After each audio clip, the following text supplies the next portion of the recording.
Écoutez, enchanté, je suis ravi d'être là. Je m'appelle Pierre-Étienne Bidon, je suis cofondateur et PDG effectivement d'une entreprise qui s'appelle Mocacare. On travaille dans le domaine de la prévention en santé mentale en entreprise. Et du coup, on est amené à accompagner sur des thématiques notamment autour de la pression, des évaluations. C'est pour ça que je suis ravi d'en parler avec Alexa aujourd'hui et de prendre toutes les questions que vous pourriez avoir. Bonjour à tous, donc moi c'est Alexa, je suis chez Payfit depuis 2 ans et demi. Je suis donc RH pour les équipes produits et tech. Et donc j'accompagne les managers sur tous les sujets RH et notamment un des grands sujets qui est l'entretien annuel. Donc aujourd'hui on voulait vous parler un petit peu de ce sujet, puisque aujourd'hui pourquoi on veut vous parler de ça, c'est pour plusieurs raisons. Comme on le sait, c'est un moment qui est crucial dans le cycle de vie du salarié. Ça peut être très bien préparé et fait tous les 3 mois, comme à la fois moins bien anticipé pour certaines entreprises. Ça varie d'un rythme de tous les 3 mois à tous les ans, ça dépend de la structure. Et on a tendance à parfois s'essouffler, donc ça peut devenir très vite la routine pour un salarié. Donc il y a des enjeux d'engagement et à la fois de motivation sur cette thématique. Donc nous, on voulait aborder le sujet sur plusieurs axes. Donc le premier, c'est comment s'adapter, non pas aux personnes, puisque au risque de tomber dans des stéréotypes ou des biais, mais plutôt à des catégories, comme est-ce qu'on est manager, est-ce qu'on ne l'est pas, quelle année d'ancienneté on a dans l'entreprise, quels sont nos besoins par rapport à chaque aspect. Et dans un deuxième temps, sur les métiers qui ont des besoins spécifiques d'évolution, donc notamment les sales et les développeurs. Il y a plein d'autres métiers qui ont des besoins spécifiques, mais on s'est focus sur ces deux-là pour aujourd'hui. Donc on va commencer avec plusieurs thématiques. Donc on va commencer avec les entretiens d'évaluation, refaire un petit peu le point tous ensemble là-dessus. Avec Pierre-Étienne qui donnera aussi des conseils sur l'aspect reconnaissance et santé aussi. Et sur le deuxième point, on va être sur l'adaptation, donc en fonction des catégories, comme je le disais tout à l'heure. Et on va finir avec l'approche par métier. Sur l'entretien, aujourd'hui, on a plusieurs enjeux dont j'ai parlé tout à l'heure. Donc je pense que c'était Pierre-Étienne qui allait relever sur les leviers de motivation. Effectivement, déjà juste pour resituer les objectifs, juste avant de vous parler de motivation, et on va revenir après. Il faut toujours garder en tête qu'un entretien d'évaluation a 2 principaux objectifs. Motiver, on va venir. Et le deuxième, c'est potentiellement corriger des comportements ou faire un feedback d'amélioration. Sur la partie motivation, nous on a fait énormément de recherches dans tous les sens pour essayer de mettre ça en équation et de se dire quels sont les principaux facteurs de motivation d'une personne.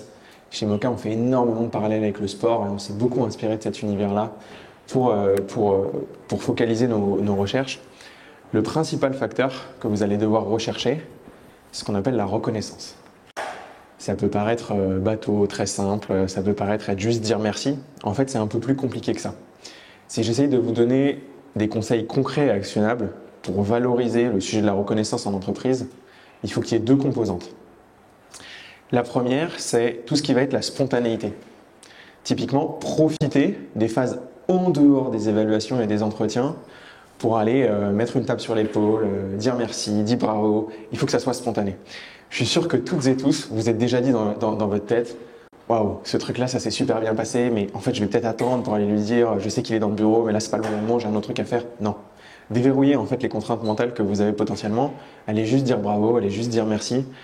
C'est important et parlez-en à vos managers pour qu'ils aillent faire la même chose. Le deuxième facteur qui est important dans la reconnaissance, c'est qu'il faut qu'elle soit étayée ou donner des exemples.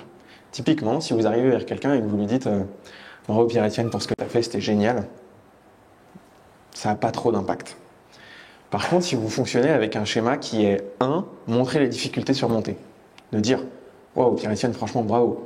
Ce que tu as fait là sur cette conférence, il y avait 50 personnes, ça devait être stressant, ça devait être peut-être dur pour toi à préparer parce que tu as dû synthétiser tes idées. Franchement, impressionnant. Et en plus, l'impact que ça a eu, tu as vu derrière, chez Payfit, ils ont eu super plein de questions, etc.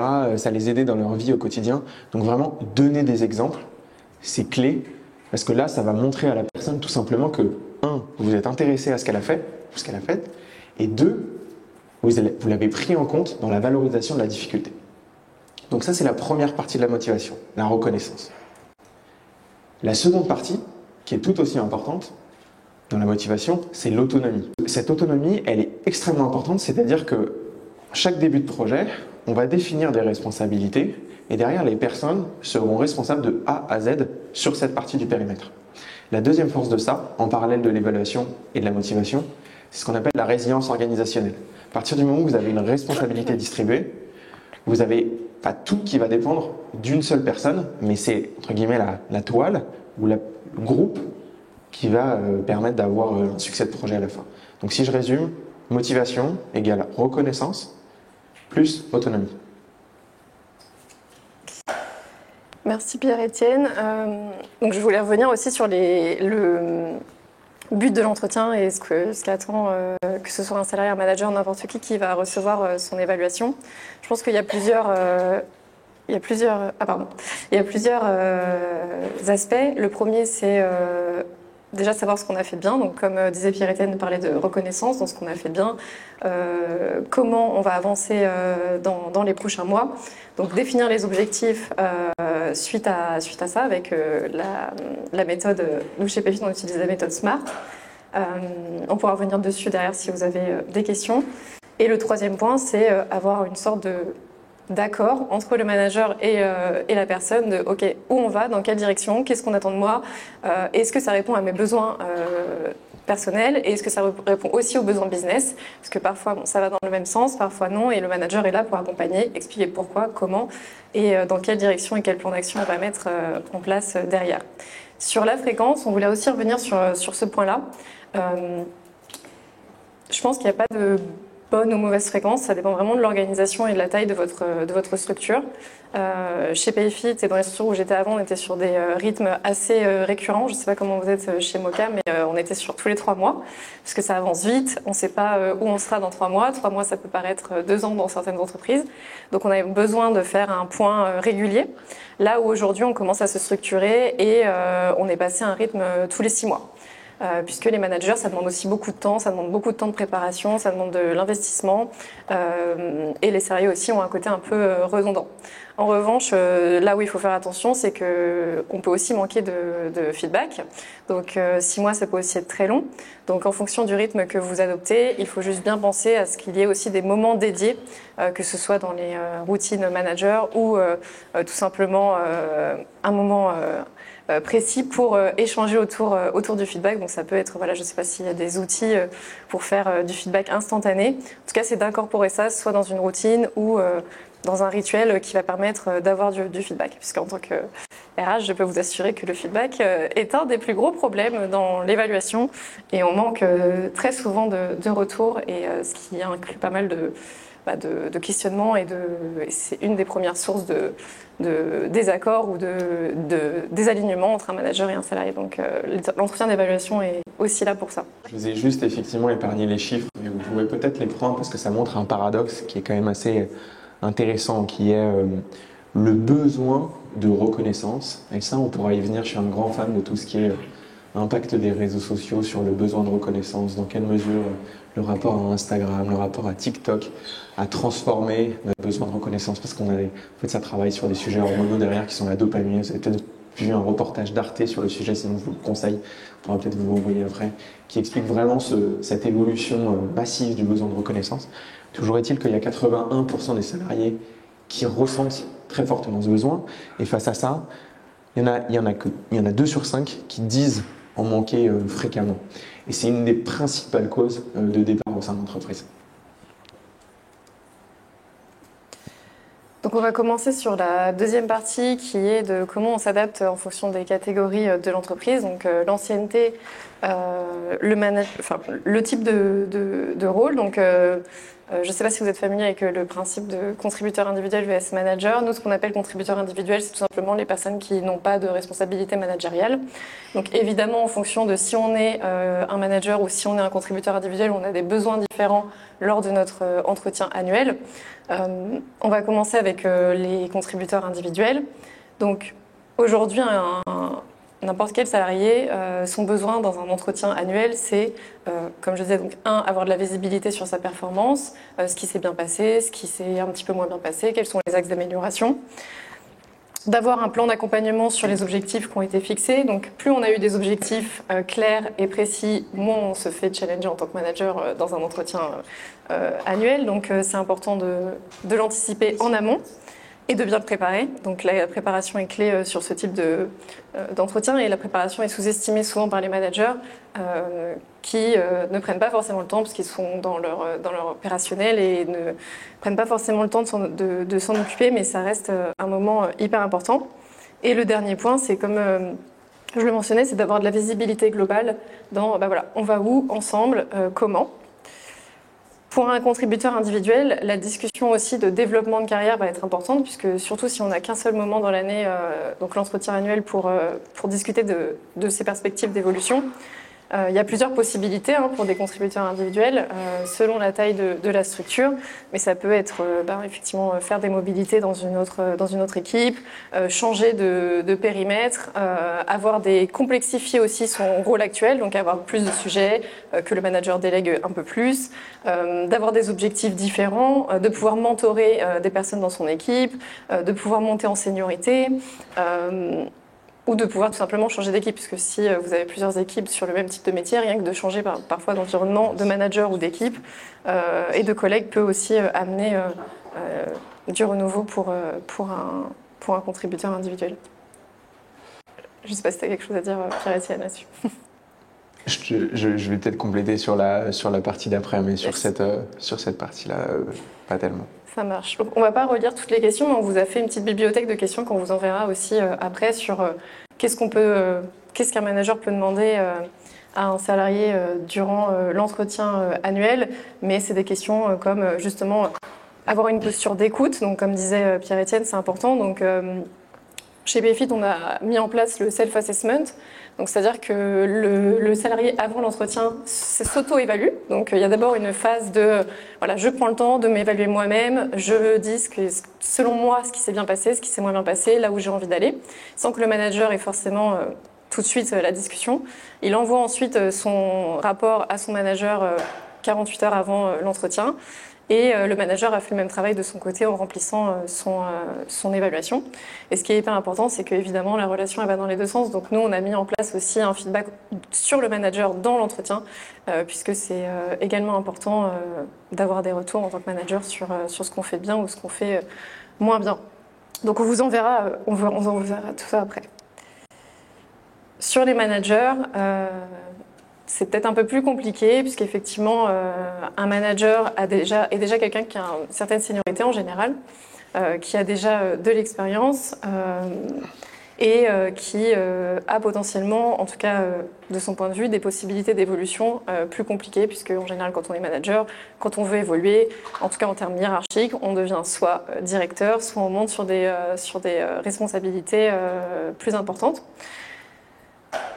Tous les managers n'ont pas envie de ça, donc déjà ça c'est le premier point. C'est pas forcément la seule possibilité d'évolution. Un manager, ce qu'il va avoir besoin, c'est de savoir ce que l'entreprise attend de lui, dans quelle direction il doit amener son équipe, puisqu'il est responsable de la feuille de route de son équipe, des objectifs qu'il va amener sur son équipe.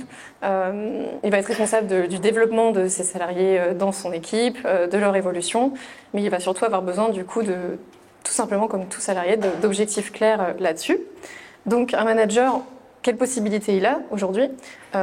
Il peut aussi changer de périmètre et travailler sur des sujets différents. Il peut travailler sur son accompagnement de l'équipe. Donc, en tant que, par exemple, si vous avez des RH, c'est le rôle du RH d'accompagner le manager sur le coaching de son équipe.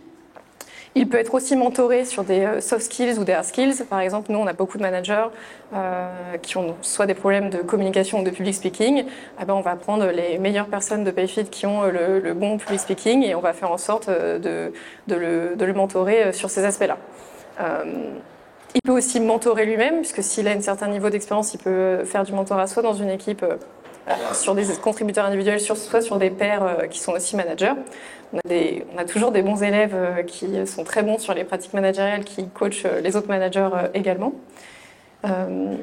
Il va aussi se former comme tout le monde, donc il va avoir besoin de formation, il va avoir besoin d'être à jour sur les différentes nouveautés de son équipe, avoir besoin de se former soit sur ses soft ou ses hard skills. Il peut aussi commencer à travailler sur des initiatives transverses, donc ça peut être animer des communautés cross-équipe. Par exemple, nous, dans la tech, on a mis en place des conférences pour faire venir des speakers sur des sujets tech et ça peut très bien être un manager qui a pris cette initiative-là et qui a décidé de mettre en place ça. Donc voilà, ça peut être ce genre d'initiative à l'échelle de l'entreprise qu'il va pouvoir commencer à faire pour soulager le leadership aussi. Il peut aussi être amené à grossir son équipe, donc quand il y a des réorganisations ou quand il y a des recrutements, évidemment de prendre plus de monde sous lui, ça va aussi être un apprentissage et il va évoluer déjà en ayant plus de N-1. Et il peut très bien aussi envisager de complexifier ces sujets. Il y aura toujours des sujets plus compliqués ou plus challengeants qui vont arriver en fonction du développement de l'entreprise et ça va l'amener aussi à se repenser et à évoluer. Tu avais des choses à dire sur le manager? Non. Donc pareil, on vous a mis quelques questions comme ce que je viens de vous présenter. Donc quel scope, équipe pourrait l'intéresser en dehors du sien? Est-ce qu'il souhaite mentorer d'autres personnes? Dans quel domaine? Sur quel sujet? Voilà, qu'est-ce que ça veut dire pour lui d'évoluer? D'ailleurs, je pose souvent la question aux salariés ou aux managers en disant qu'est-ce que ça veut dire pour toi d'évoluer? Et en général, ils ont beaucoup de mal à répondre puisque...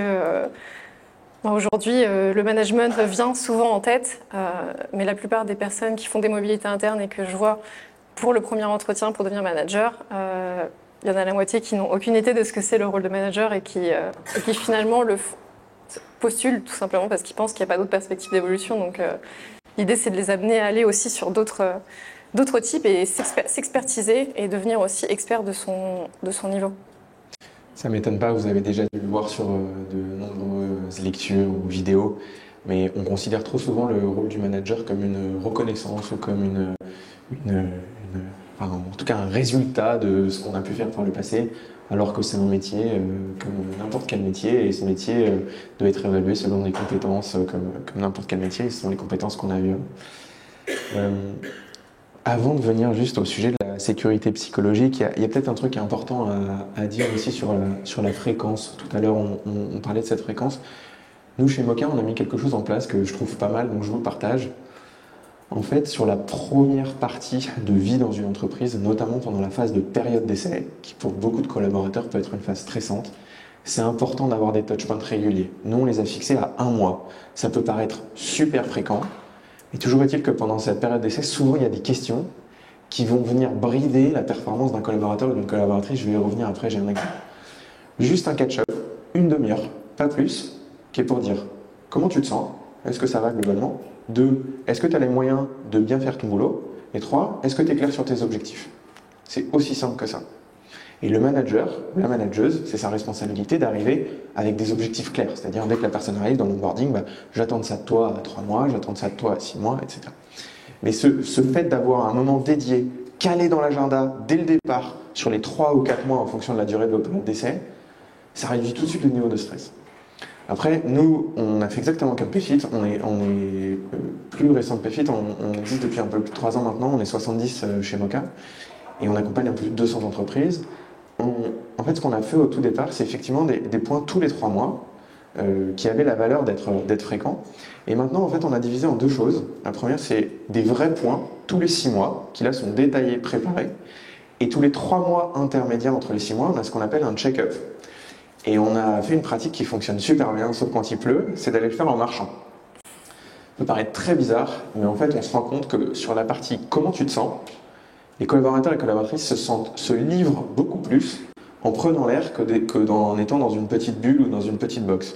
Et donc ce point tous les 3 mois intermédiaire avec le vrai point de feedback de comment tu te projettes, qu'est-ce que tu as atteint comme objectif, etc., il a une valeur un peu plus de catharsis, de te dire ok, ça va, tout va bien. Ah non, moi parfois j'ai eu des collaborateurs ou des collaboratrices qui se sont mis à pleurer pendant ce point-là, et c'est fine en fait, parce qu'on est à l'extérieur de l'entretien, de l'entreprise, ou alors à l'inverse, il y a eu des trucs super bien qui se sont dit, et c'est des discussions très motivantes. Et je vois les collaborateurs qui reviennent souvent avec beaucoup d'énergie au bureau.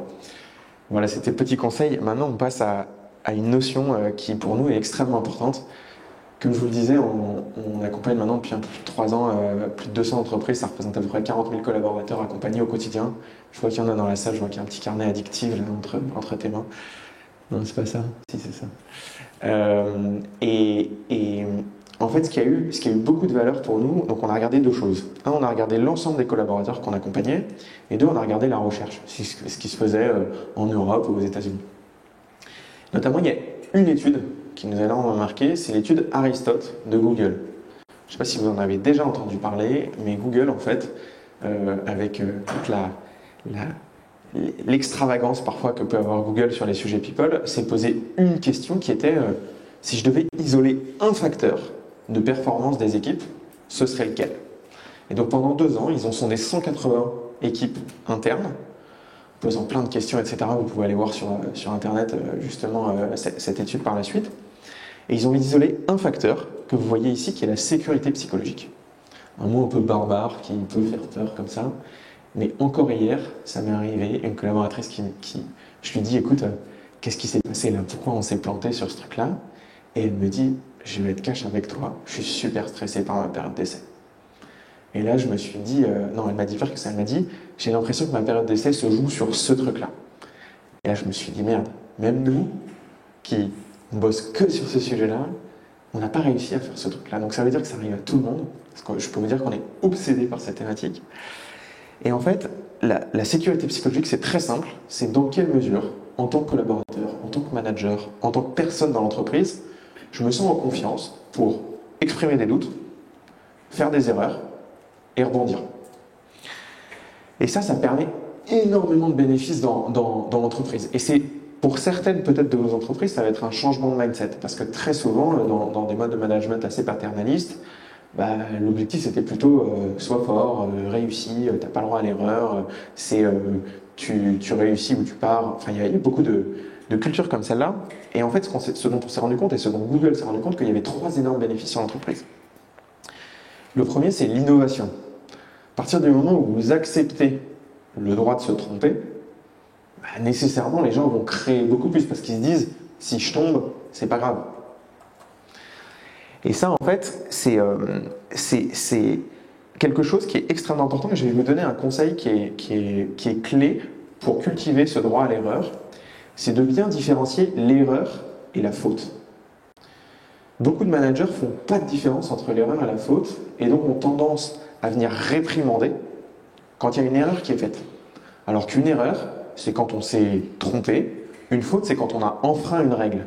Si par exemple dans vos entreprises il y a des politiques de télétravail, si je pense que c'est le cas de 100% des entreprises aujourd'hui, et qu'un collaborateur ou une collaboratrice ne respecte pas la règle du télétravail, c'est une règle. C'est-à-dire, attends, chez nous la règle c'est le lundi, tout le monde est en télétravail, pourquoi tu n'étais pas en télétravail aujourd'hui? Ça c'est un comportement à corriger. Donc là c'est une faute. À l'inverse, on devait atteindre tel objectif business, on ne l'a pas atteint, ou alors tu devais organiser tel événement et en fait ça ne s'est pas passé comme prévu, c'est une erreur. Et donc il faut bien faire la différence entre les deux.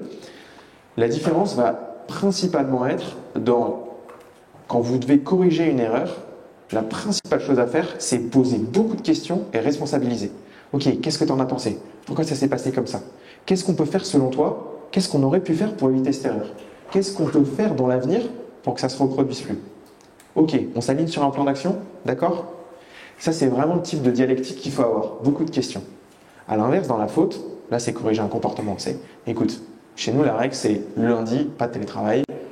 Là, ça fait 4 lundis que tu n'es pas là. C'est une erreur. Merci, au revoir. Le au revoir, c'est je te licencie pas, hein, je préfère préciser. J'allais dire, Pierretti, dans ce cas-là, je n'aurais pas conseillé ça au manager. En fait, ce que je veux juste dire, c'est que souvent, dans ces discussions de correction de fautes, il peut y avoir un oui, mais, oui, nan. En fait, il n'y a pas de oui, mais, c'est une règle chez nous et cette règle est importante. Donc, il faut fermer la discussion à ce moment. Le deuxième, c'est en ce qui concerne renforcer la performance. Je vous l'ai dit tout à l'heure, chez Moka, on fait énormément de parallèles avec le sport. Il y a une notion qui nous parle énormément, qui est la notion de flow. Pour certaines ou certains d'entre vous, peut-être que ça parle dans le sport. En fait, c'est un état inconscient où on a atteint une performance qu'on ne pensait pas atteindre. Si vous écoutez des entretiens de sportifs, ou même dans le domaine de l'art, ça arrive souvent cette phrase de « wow, en fait, je m'étais entraîné comme un malade, mais j'ai jamais réussi à sauter cette hauteur. Si vous regardez l'entretien de Renaud Lavillenie quand il a battu le record du monde, c'est exactement ce qu'il a dit. Et il y a une équation derrière ça qui a été écrite en 1970 qui dit que la performance, c'est égal au potentiel moins les interférences. Et avec les sécurités psychologiques, on va travailler sur les interférences. Les interférences, ça peut être des choses qui nous arrivent à toutes et à tous. Typiquement, j'ai un problème familial, je suis en train de divorcer, je suis jeune papa et du coup, ça me trotte dans la tête ce qui est en train de se passer, etc. Ça, c'est juste des choses qui, a priori, vont me défocaliser de mon objectif de travail. Et donc, comment l'entreprise peut accompagner sur cette sécurité psychologique pour annuler les interférences et renforcer tout simplement et valoriser le potentiel de la personne. Et troisième, c'est tout ce qui est identification de signaux faibles. Je vous l'ai dit avec mon exemple tout à l'heure, une collaboratrice qui vient me voir en disant « j'ai l'impression que ma période d'essai se joue sur ce truc-là ». Et encore une fois, même nous qui sommes super outillés sur ces choses-là, je me suis dit « attends, on met plein de trucs en place » et j'étais pas son manager direct, mais je me suis dit « comment on a fait pour pas identifier cette chose-là » Donc il y a plein de méthodes pour identifier les signaux faibles. En fonction de la taille de vos entreprises, de ce que j'ai compris, on est sur des tailles plus PME et souvent, votre rôle va être justement d'avoir les oreilles bien ouvertes et d'avoir des moments un peu informels avec les collaborateurs pour sentir ce qui se passe, en plus de potentiellement avoir des outils de mesure ou de pulse, peut-être que vous faites passer des questionnaires dans vos équipes, c'est important, mais le déclaratif a une limite qui est que parfois certains n'y répondent pas de façon complètement transparente. Donc, ayez bien les oreilles ouvertes pour identifier les signaux faibles. Apprenez vos managers à déverrouiller un peu ces freins qui peuvent créer des manques de confiance. Tu m'as fait penser à un truc, Pierre-Étienne, que je pense qu'il pourrait vous intéresser sur le comment on évalue. Parce que quand tu parlais de... je ne sais plus ce que tu disais, mais tout à l'heure tu parlais d'autonomie et là tu parlais de prendre en compte les problématiques qu'il peut y avoir dans la vie perso. Et nous, comment on évalue chez Payfit, c'est qu'on va prendre évidemment, premièrement, les objectifs qui ont été mis en place, mais pas que. On va aussi prendre en compte les soft skills, les comportements de la personne. On a défini des valeurs et des comportements à avoir et on va aussi évaluer les salariés par rapport à ça. Donc c'est comment aussi, en dehors de tes objectifs, tu prends en compte ces soft skills et les valeurs de l'entreprise. L'autonomie, donc c'est quel degré d'autonomie tu as eu et comment tu as réussi à atteindre ces objectifs. Est-ce que tu as eu besoin de beaucoup de gens pour t'aider? Est-ce que tu as pu le faire tout seul? Donc on va prendre ça en compte. Et le dernier point, c'est effectivement, c'est le comment. Et le comment, c'est hyper important parce que c'est comment tu as réussi à atteindre tes objectifs. Est-ce que du coup tu as eu des difficultés? Est-ce qu'il y a eu des retards? Est-ce que c'est lié à toi? Est-ce que c'est lié à des environnements extérieurs? Est-ce que c'est lié à des environnements perso? Est-ce que c'est lié à des environnements pro? Et évidemment le manager le prend en compte puisque on sait que si quelqu'un n'a pas atteint ses objectifs dû à par exemple on a arrêté le projet, évidemment la personne n'est pas responsable de ne pas avoir atteint ses objectifs. En revanche, on a le cas inverse parfois où les personnes atteignent leurs objectifs et ils ne sont pas forcément notés comme étant haut niveau. Et ils nous disent, mais en fait, j'ai atteint mes objectifs, donc pourquoi j'ai un feedback qui a beaucoup d'axes d'amélioration? En fait, effectivement, si les soft skills sont à côté, complètement à côté de la plaque, ou que les comportements ne sont pas en cohérence avec ce qu'on a défini et ce qui est écrit à la fois dans nos parcours de carrière et partout sur nos sites, etc., en fait, c'est aussi pris en compte dans la performance et ça, c'est hyper important et c'est ce qu'on a mis en place au fur et à mesure et maintenant, c'est assez clair pour tout le monde, mais en tout cas, ça fait partie des choses qu'on évalue aussi.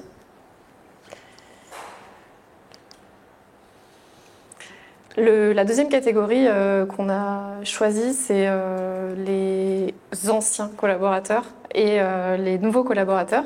Donc l'ancienneté, ça veut tout rien dire. Ça peut être chez Payfit 3 ans, ça fait 10 ans. Chez d'autres, 15-20 ans, c'est ce qu'on appelle les anciens collaborateurs. Mais pour se focus sur, dans un premier temps, les nouveaux collaborateurs, donc c'est ceux qui ont moins d'1 an d'ancienneté. Aujourd'hui, qu'est-ce qu'ils vont attendre ces personnes-là dans leur entretien d'évaluation? C'est déjà, le manager doit se focaliser sur quels sont les écarts entre ce que la personne attendait pendant le recrutement, ce qu'on lui a vendu et la réalité. Donc déjà, s'assurer que ce soit toujours en phase. Et puis, s'il y a des choses qui ne le sont pas, tout simplement comprendre comment et comment les corriger. si c'est en lien avec ce qu'on a besoin d'entreprise, parce que parfois c'est aussi OK, une entreprise évolue, on peut avoir eu besoin de quelque chose à un moment T pendant le recrutement, et puis finalement au bout d'un an, l'entreprise a besoin d'autre chose et ça a évolué. Donc c'est pas un problème en soi, il faut juste en discuter et faire preuve de transparence. Le deuxième point, c'est comment l'intégration s'est passée. Est-ce que la période d'onboarding s'est bien déroulée? Est-ce que la personne a rempli effectivement à la fois les hard skills, donc les compétences métiers et les comportements dont on parlait tout à l'heure en termes de culture. Comment elle s'est intégrée aussi dans l'entreprise de manière générale. Comment se passe la charge de travail et voilà, équilibre vie pro, vie perso. Et comme je disais, bilan hard et soft skills. Au-delà d'un an, c'est assez large. On aurait pu catégoriser encore plus que ça. Mais aujourd'hui, je regardais l'autre jour, Pôle emploi disait que les nouvelles générations allaient changer à peu près 15 fois de job par an, donc ce qui revient à peu près à tous les 2 ans. Donc on peut considérer qu'à partir de 2 ans, un salarié est déjà considéré comme un ancien. Donc là, l'enjeu, ça va surtout être de se dire comment on fait pour retenir cette personne. Ça paraît tôt, mais c'est déjà hyper important. Nous, on regardait nos chiffres, pareil, chez Payfit, on commençait à voir sur nos questionnaires de satisfaction qu'au bout de 2-3 ans, l'engagement et le level de motivation commençaient à baisser. Donc au bout de 2-3 ans, on commence déjà à avoir des enjeux de changer d'environnement, de faire des mobilités, de faire des formations, de changer de quotidien, comme on le disait tout à l'heure, les différentes possibilités dont je vous ai parlé pour faire évoluer quelqu'un. Et donc ça va être se poser la question sur quel est l'alignement entre le rôle et les attentes, quels sont les nouveaux besoins d'apprentissage, et là on va parler aussi de l'entretien professionnel. Donc là on ne se focus pas aujourd'hui sur l'entretien professionnel, mais ça va être lié, c'est quelque chose qui peut être aussi mis en place, donc c'est tous les 2 ans. On peut aussi très bien le faire tous les ans. Nous on aimerait bien aussi le faire beaucoup plus fréquemment, puisque parfois pendant l'entretien annuel, les managers nous disent déjà que les personnes parlent de besoins en formation. Donc il faut aussi ce moment dédié à ce moment-là. Et puis au-delà de ça, Pierre-Étienne me disait l'autre jour, qu'est-ce qu'on fait des personnes qui sont experts dans leur domaine et qui ont 15 ans d'ancienneté, voire 20 ans d'ancienneté sur un sujet. Là, effectivement, ça va être plus complexe parce qu'en fonction de leur expertise et de leur volonté, on aurait tendance à dire, tu vas mentorer tout le monde et puis tu vas être le senior de l'équipe. Sauf que ces personnes-là n'ont pas tout le temps envie non plus d'être le mentor ou d'être sollicité à tous les instants. Donc, parfois, c'est pareil, ça dépend du besoin individuel de la personne, mais ça peut être OK aussi de juste être expert et de rester dans son rôle pendant 2-3 ans. Le principal, c'est juste de comprendre quel est le levier de motivation et de rétention de cette personne. Nous, il y en a plein qui nous disent, en fait, j'adore ce que je fais ça depuis 15 ans et c'est OK. Le seul problème, c'est qu'il ne faut pas rester dans une zone effectivement de confort où on va tendre vers de la démotivation ou de la sous-performance. Mais tant que la performance est là et que l'entreprise et OK avec le niveau d'implication, ces experts-là, ils peuvent aussi être considérés comme faisant partie intégrante de l'équipe et puis n'ayant pas forcément besoin d'évoluer. Je ne sais pas si tu avais des choses à dire là-dessus, Pierre-Étienne. Ouais, là-dessus, si vous devez retenir sur la partie... Nous, par exemple, chez Moka, on a 2 tracks d'évaluation après la partie contributeur individuel. On a un track qu'on appelle expert, justement, et un track qu'on appelle manager. Et on valorise tout autant les 2 tracks. C'est exactement comme ce qu'on disait au départ, un management, c'est pas une récompense, c'est un métier. Il y en a qui veulent faire ce métier, il y en a qui ne veulent pas faire ce métier. Sur la partie, la façon dont il faut visualiser l'évaluation sur la partie expert, c'est beaucoup plus quelque chose de vertical. C'est-à-dire dans quelle mesure, dans ton expertise, tu es capable d'aller beaucoup plus en profondeur pour avoir un impact qui est décru pour l'entreprise. Typiquement, on voit souvent des experts dans le domaine du développement, dans le domaine de l'intelligence artificielle, dans ces choses-là. Dans quelle mesure tu es capable vraiment de rentrer dans le front et d'avoir une compétence qui est potentiellement unique. C'est comme ça qu'on définit l'expertise. Sur la partie managériale, ça va beaucoup plus être une évaluation horizontale. C'est-à-dire, dans quelle mesure toi, en tant que manager ou manageuse, tu es capable de te passer à l'échelle toi-même. C'est-à-dire, tu vas transmettre de l'énergie. Donc vous allez beaucoup plus l'évaluer sur sa capacité à diffuser et à transmettre. Donc visualisez ça en fait parce que vous avez peut-être des grilles de compétences ou en tout cas des matrices de compétences par rapport au poste que vous avez. Et nous, c'est vraiment comme ça qu'on l'a schématisé parce que souvent ça aide à définir une évaluation correcte entre manager et expert. Et le deuxième point que je voulais ajouter, si jamais vous devez, pareil, vous devez synthétiser, moi, on est assez, j'ai besoin de choses très simples, parce que sinon j'y arrive pas. Sur la partie moins d'un an, votre seul but, c'est de réaligner ou d'aligner. En fait, typiquement de dire, est-ce qu'au niveau compétences, c'est OK par rapport à ce qu'on a attendu? Comme tu le disais, est-ce qu'au niveau, voilà ce qu'on t'a proposé en entretien, est-ce que c'est cohérent? Est-ce que c'est aligné? Et le troisième truc, qui est super important, c'est tout ce qui va être les valeurs ou la culture de notre entreprise. Autant pendant la première année, en tout cas nous chez Moka, on accepte autant de non-atteinte des objectifs, ça arrive en fait, le temps que tu montes en compétence sur le métier, le temps que tu le développes, etc. Autant sur la partie culturelle, si jamais on s'est trompé dans les entretiens pour quelque raison que ce soit, c'est important d'agir vite, c'est-à-dire de dire écoute, là le comment, et c'est là où c'est super important ce que tu disais, le comment tu agis, et c'est pas une question de bien ou mal. Si ça se trouve dans une autre entreprise, c'est très bien. Chez nous, en fait, c'est pas cohérent avec la culture, et regarde d'ailleurs les comportements observables qu'on a dans les évaluations. En fait, on ne peut pas fonctionner comme ça parce que voilà ce que ça génère. Donc, pendant la première année, alignement avec ces trois choses-là. Et ensuite, projection. C'est de se dire, dans quelle mesure, ok, maintenant ça délivre sur le périmètre en cours, comment je le projette dans l'entreprise, c'est-à-dire comment je vais maintenir ta motivation. Et ça, encore une fois, je suis désolé de vous le dire, mais comme tu le dis, ça va pas aller en s'améliorant. Je vais vous parler un peu pendant 2 secondes d'un de mes nanas dont je parlais tout à l'heure, qui était tout ce qui est en lien avec l'évolution du cerveau, de la neuroscience et des hormones avec les réseaux sociaux. Instagram, par exemple, a créé ce qu'on appelle une boucle de reconnaissance rapide. Quand vous postez une photo sur Instagram, vous ne la postez pas pour la partager à vos amis, vous la postez pour obtenir une reconnaissance sociale, c'est-à-dire combien je vais avoir de likes, combien je vais avoir de commentaires, etc. Sur ces sujets-là, c'est pareil. En fait, dans la projection dans une entreprise, et vous l'avez peut-être vu, la temporalité est beaucoup plus courte, l'immédiateté est beaucoup plus importante. Nous, ça nous arrive dans les entreprises qu'on accompagne d'avoir des DRH ou des RH qu'on accompagne qui nous disent « Attends, il est arrivé il y a 3 mois et il me parle déjà de ce qu'il va faire son prochain poste. Je comprends pas. » Et ça, en fait, c'est vachement important de l'avoir en tête parce que les boucles de reconnaissance et de récompense sont beaucoup plus rapides aujourd'hui. Et donc, vous avez un enjeu qui est d'autant plus fort sur la projection. C'est de se dire, soit je garde les pieds sur terre et je dis à la personne, attends, calmos, t'es arrivé il y a 3 mois, concentrons-nous sur les compétences, sur les objectifs du job en question. Ou alors, en fait, effectivement, si on prend juste statistiquement un changement de poste tous les 2 ans, ça veut dire que tous les collaborateurs qui ont plus de 2 ans d'ancienneté, potentiellement se dire comment je les projette, comment je les maintiens animés dans l'entreprise. Et ça, c'est d'autant plus complexe avec les problématiques je dis problématiques, c'est nécessairement biaisé, mais en tout cas les évolutions, on va dire, de connectivité et de réseaux sociaux auxquels on est confronté.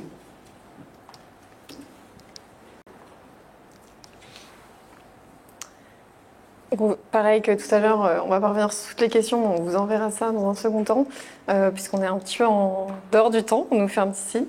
On va passer à la troisième partie, qui est du coup les métiers en tension ou aux besoins spécifiques, qui sont les sales et les développeurs, pour vous donner un petit peu des conseils sur comment personnaliser vos entretiens ou quels sont les besoins spécifiques de ces équipes. Donc on va commencer par les sales. Sur les besoins des sales, c'est une population qui a besoin de beaucoup de visibilité sur l'évolution. Donc là, on venait de parler de ça il y a juste 2 minutes, mais encore plus sur ces équipes-là. Ils vont avoir aussi besoin de bouger rapidement, d'avoir une certaine mobilité d'une manière assez chronologique, j'ai envie de dire. Et il y a des nouveaux métiers aussi en sales qui se sont créés, comme responsable upsales, les fameux sales ops aussi, enablement, ce qui améliore les process sales.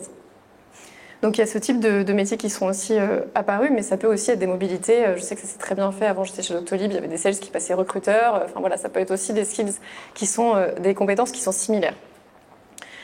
Donc qu'est-ce qu'ils vont avoir besoin? Quelles astuces on a pour les sales? C'est tout simplement de donner des objectifs, des KPIs qui sont ambitieux, puisqu'ils ont besoin de se surpasser, mais qui prennent aussi en compte la surperformance et qui sont réalistes. Puisqu'effectivement, on parle d'entretien annuel, si on met des objectifs qui ne sont pas smart, en général, on se fait challenger, on ne va pas dans la bonne direction. de dessiner aussi des chemins de carrière. Donc nous on appelle ça Career Path, parcours de carrière. Chez Payfit, c'est assez structuré. Tu me diras ce que vous faites chez Moka, mais il y a vraiment un enchaînement. Au bout d'un an, on devient. Alors, je n'accompagne pas les sales, mais je donne des exemples. Je ne sais pas exactement si c'est ça, mais en tout cas, au bout d'un an ou deux, on passe account exécutive. Après, au bout de 2 ans, on passe manager. Enfin voilà. Et on a quelque chose d'assez rythmé et prévu. Et donc, en fait, ils savent exactement que s'il y a telles atteintes d'objectifs, ils passeront. Donc, en fait, il y a une visibilité, il y a quelque chose qui est déjà déterminé et de sûr.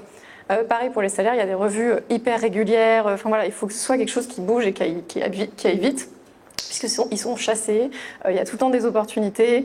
C'est des populations qui peuvent très vite bouger. Il y a aussi des commerciaux qui commencent très jeunes et qui se rendent compte que finalement ça leur correspond pas. Donc il y a aussi une question de rétention ou tout simplement de mobilité. Il faut les remettre ensuite sur trouver des parcours de carrière peut-être internes à l'entreprise sur d'autres métiers. Je parle vite. Et il peut y avoir aussi des choses qui peuvent booster la performance, comme des sortes de compétitions internes saines. Donc, par exemple, nous, ce qu'on a mis en place récemment, ça s'appelait le President Initiative Club, comme on appelait. C'est global, donc on a tous nos pays qui sont impliqués. Et les meilleurs performeurs, les 20 premiers, ont un voyage ensemble. Bon, c'est pas forcément, en fonction du budget, c'est pas forcément à l'étranger. Hein, ça peut juste être un dîner ensemble. Voilà, parce qu'effectivement, ça peut avoir des coûts assez importants. Mais ça peut être en tout cas de passer un moment ensemble. Donc de récompenser, pour booster la performance et récompenser les meilleurs. Ça peut être aussi de faire du shadowing.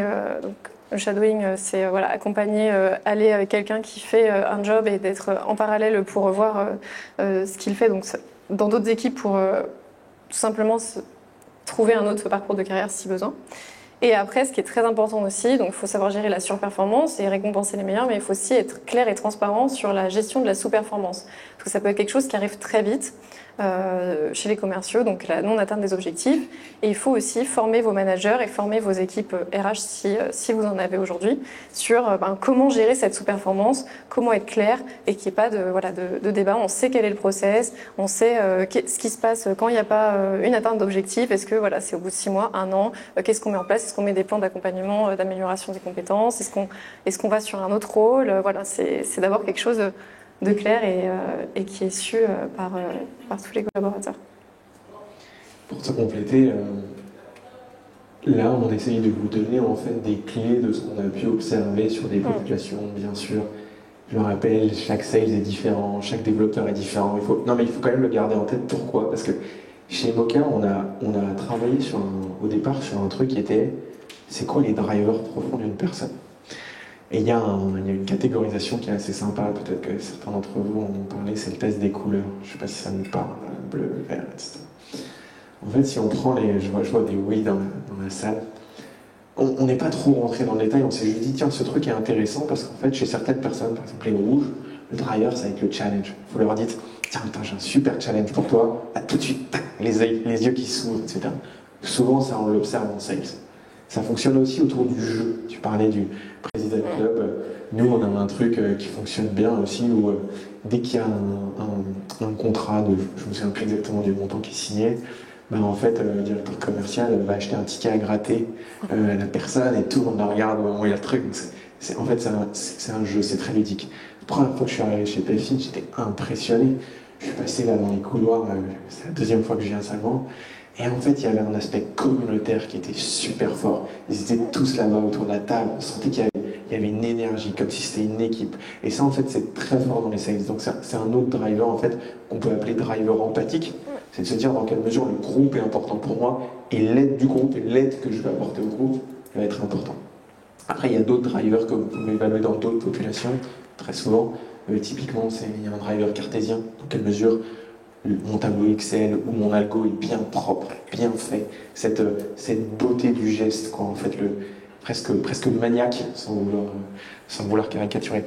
Mais donc, ça, c'est quelque chose qui est important, par exemple, dans l'évaluation des sales. Nous, on a beaucoup travaillé sur le challenge et on a beaucoup travaillé sur le jeu.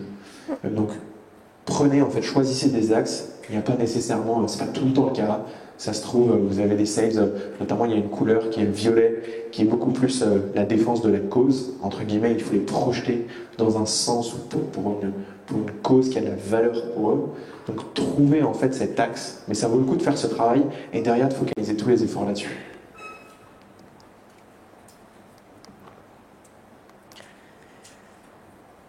La deuxième catégorie, c'était les développeurs. Donc, sur le premier point, c'est comment évaluer un développeur. Voilà, c'est un petit peu différent, il n'y a pas forcément d'objectif quantitatif. On va évaluer, comme je disais tout à l'heure, donc grâce aux différentes valeurs de l'entreprise et culture, on va évaluer aussi les soft skills.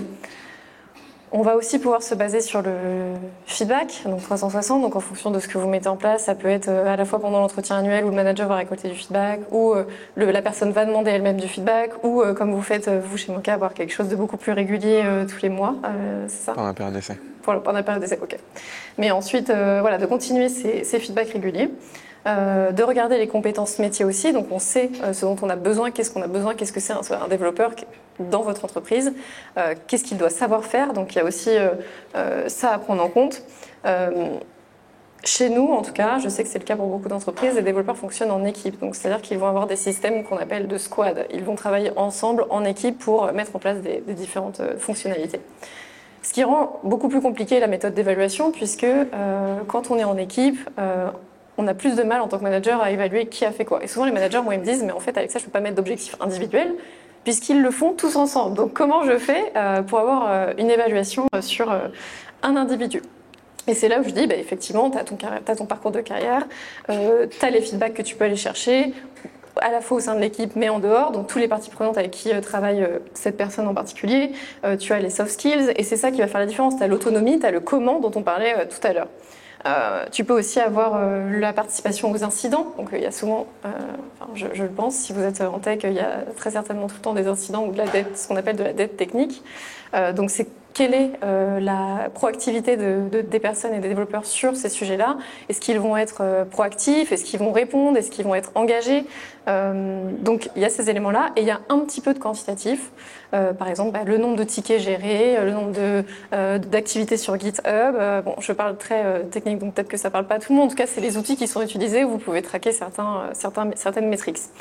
Et encore une fois, par contre, attention à ce que je dis aussi, puisque les métriques, parfois un ticket en tech peut prendre 10 heures comme un ticket peut prendre 1 heure. Donc c'est pas parce que quelqu'un en a fait 10 qu'il est meilleur que quelqu'un qui en a fait 2. Donc c'est aussi le manager qui va être capable d'évaluer ce côté qualitatif de ok, bon, quelle était la complexité de ce ticket et justement quel était le niveau de seniorité. Si c'est quelqu'un qui est junior et qui a traité un ticket hyper complexe qu'un senior aurait pu traiter, bon bah c'est là où on va peut-être se dire ok, il s'est surpassé. Là où si c'est un senior, on pourra se dire bon bah en fait c'est ce qui était attendu de lui quoi qu'il arrive. Et ça fait partie de sa fiche de poste. Et c'est là où les parcours de carrière sont importants. Et de définir qu'est-ce que c'est un junior, qu'est-ce que c'est quelqu'un qui est confirmé, qu'est-ce que c'est quelqu'un qui est senior et qu'est-ce qu'un expert. Puisqu'on ne va pas attendre la même chose en fonction du niveau de seniorité. Donc le niveau de seniorité, vous le définissez en fonction de votre culture, mais ça peut être... Chez nous, on n'a pas pris en compte l'ancienneté chez Payfit, parce qu'on considère qu'on peut être aussi performant en ayant 1 an d'ancienneté dans l'entreprise qu'en ayant 10 ans d'ancienneté dans l'entreprise. Quelqu'un qui a 2 ans d'ancienneté peut être beaucoup plus performant que quelqu'un qui en a 5. Donc on a plus pris en compte la performance au quotidien sur le job en continu. Mais après, encore une fois, c'est une culture d'entreprise. Donc c'est à vous de définir vos propres valeurs et culture et évaluation de la performance.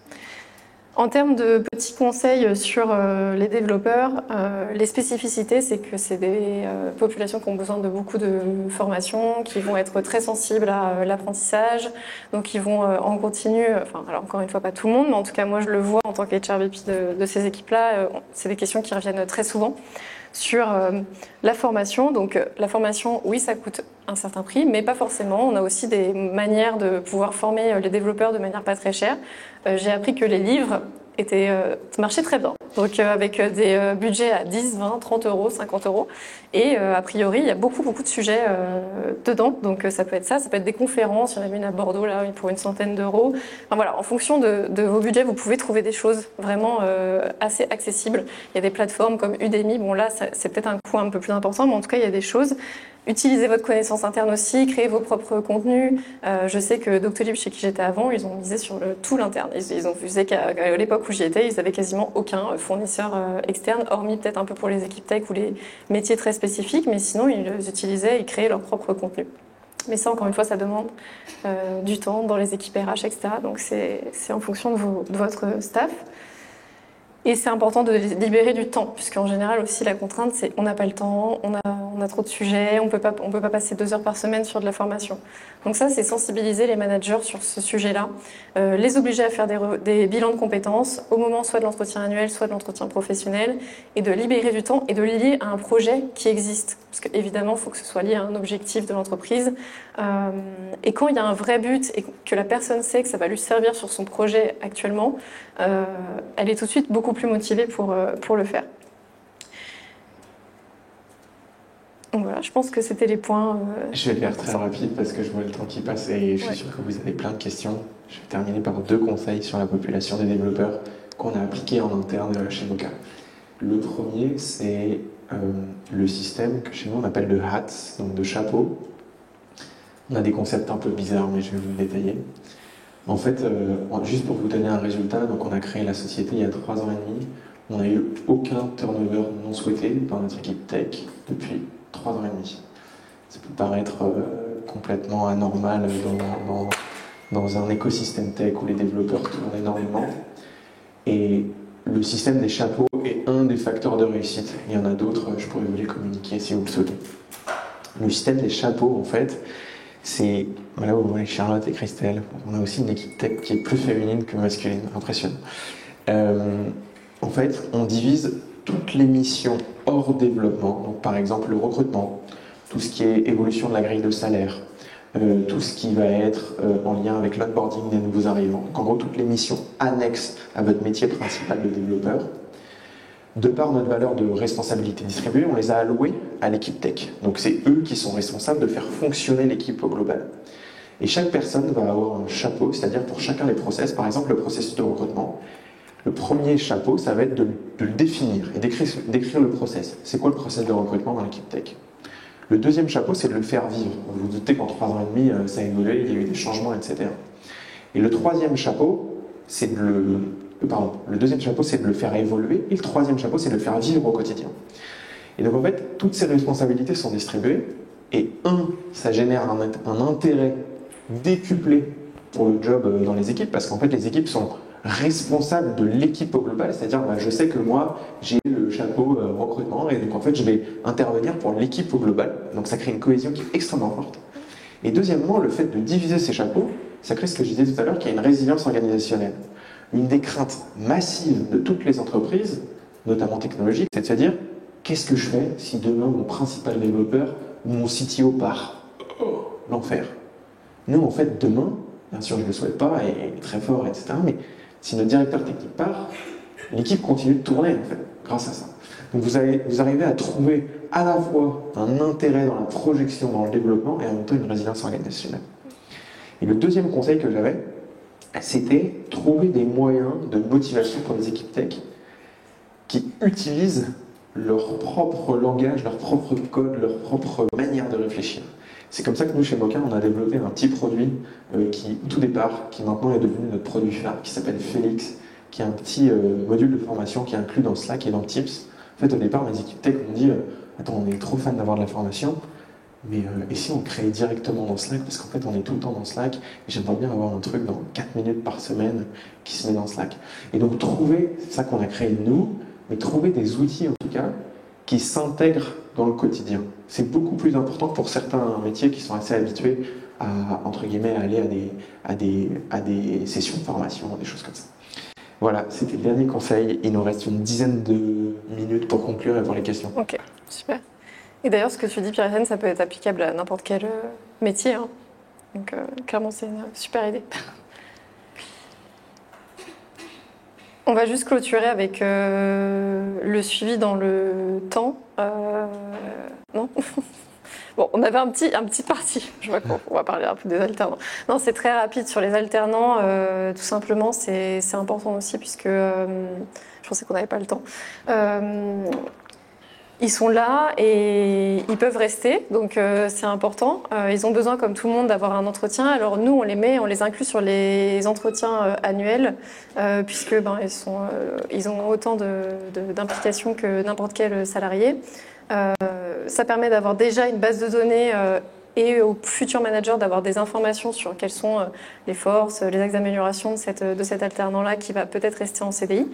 Et même si la collaboration ne se poursuit pas, ça reste aussi des enjeux de marque employeur, de développement personnel pour cette personne, et ça fait partie aussi du rôle de l'entreprise de faire évoluer les alternants et de les rendre employables sur le marché. Donc nous, on les inclut vraiment sur ce cycle d'évaluation. Et d'ailleurs, les alternants sont aussi une manière, alors, sur un autre aspect, de faire évoluer des collaborateurs en interne qui ont envie de commencer à avoir des responsabilités managériales. Alors, faut faire attention aussi à ça, parce qu'avoir une personne qui manage juste une personne, c'est pas forcément hyper aussi cohérent avec l'organisation. Mais dès qu'on peut et dès que ça a du sens, on essaye aussi de faire monter en compétence les collaborateurs qui ont envie de tester sans aller tout de suite sur une équipe de 4, 5, 6 personnes. Pardon. On prend les questions. Attends, j'avais juste un micro-sujet sur l'importance du suivi dans le temps. Je pense que c'est aussi crucial parce qu'un entretien annuel qui se passe bien, mais qui n'a pas de suivi dans le temps, ça va réduire son impact et ça va faire baisser la confiance aussi du salarié sur son intérêt, tout simplement. Parce que si le manager s'engage à « ok, on va te faire une mobilité, on va faire ci, on va te faire monter en compétences », et puis que finalement il ne se passe rien, ça peut aussi avoir un impact très important. Donc ça, c'est important aux managers de aussi les sensibiliser sur s'aligner d'abord avec soit leur ligne hiérarchique, soit leur RH, sur qu'est-ce qu'ils peuvent, entre guillemets, sur quoi ils peuvent se commit, enfin sur quoi ils peuvent s'engager, puisque ça peut aussi avoir un impact hyper négatif à l'inverse. Et donc de mettre en place un plan d'action, et quitte à, si c'est pas possible de le poursuivre, de faire juste preuve de transparence et au fil de l'eau dire bon bah voilà, on s'était mis d'accord sur ça, ça va pas être possible tout de suite puisque X ou Y raison, finalement la personne qui était sur le poste elle part pas, enfin voilà, il peut y avoir plusieurs raisons qui font qu'il y a des choses qui sont pas possibles de mettre en place. Il faut juste faire preuve de transparence et rien n'est pire que de rester dans le silence. Donc voilà. Et sur l'entretien annuel, on a aussi chez Payfit développé le module entretien et objectifs qui peut servir avec des templates qui sont personnalisés et qui peuvent être personnalisables sur les sujets d'entretien et de faire des cycles de revue de performance. Voilà, on peut passer aux questions.